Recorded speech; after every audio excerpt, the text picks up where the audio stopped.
ঢাকা দক্ষিণ সিটির রাজনীতিতে মেয়র নির্বাচন ঘিরে প্রার্থী বাছাই নিয়ে মেলাতে হচ্ছে কঠিন সমীকরণ।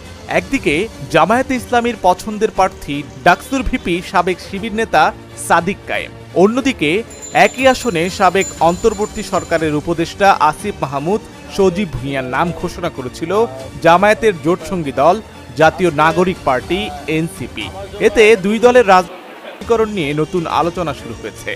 তাহলে কি জামায়াত এনসিপি জোটে ফাটল, নাকি এটি কেবল কৌশলগত অবস্থান?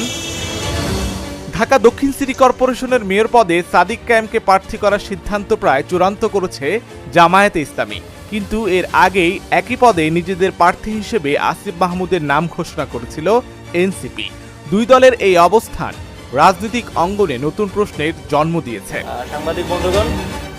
এনসিপির সূত্র বলছে, স্থানীয় সরকার নির্বাচনকে সামনে রেখে দল এখন একক প্রস্তুতিতে ব্যস্ত। তফসিল ঘোষণা না হওয়ায় জোট বা আসন সমঝোতা নিয়ে এখনো কোনো চূড়ান্ত সিদ্ধান্ত হয়নি।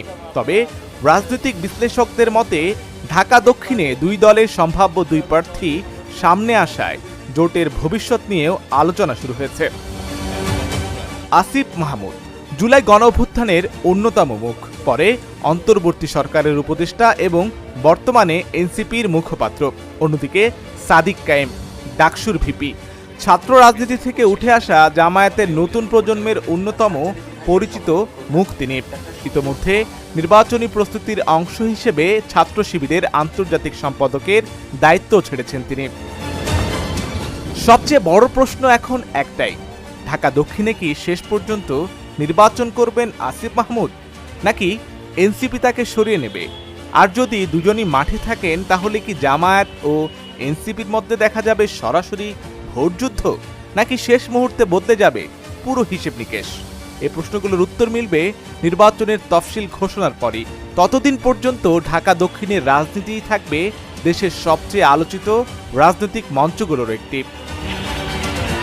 এদিকে আসন্ন স্থানীয় সরকার নির্বাচনকে সামনে রেখে বিএনপির সম্ভাব্য মেয়র প্রার্থী নিয়েও চলছে জোর আলোচনা। দলীয় পর্যায়ে ইশরাক হোসেনের পাশাপাশি বীর মুক্তিযোদ্ধা মোহাম্মদ আব্দুস সালামের নামও আলোচনায় রয়েছে। ফলে শেষ পর্যন্ত যেই প্রার্থী হন না কেন, ঢাকা দক্ষিণের ভোটের মাঠে অপেক্ষা করছে কঠিন লড়াই। আশিক আরেফিন, ঢাকা জার্নাল।